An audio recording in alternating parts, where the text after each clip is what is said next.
Ja.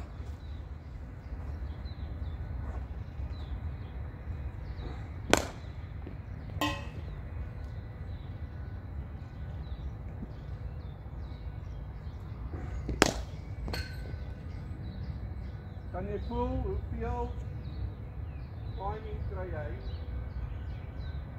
As jy net drop, maar jy gaan op met harde hande en fokus op timing. Want daar is typies in die kerk twee. Jy hoef nie al die runs met 4 te slaan nie.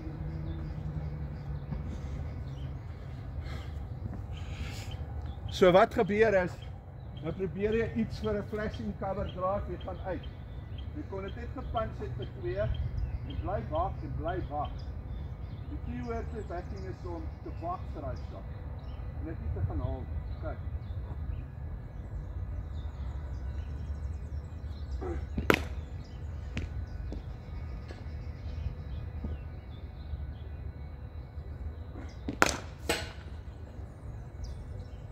Ja, direk.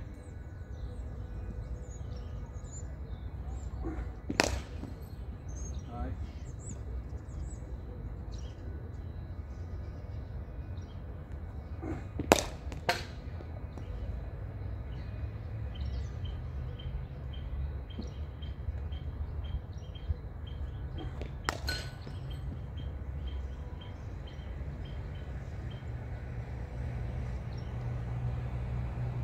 En nie eers daar nie, seer, hy was naby, so hy kon net 'n ruk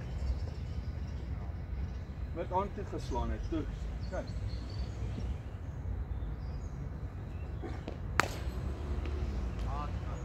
Ja, dit is af. Daar man.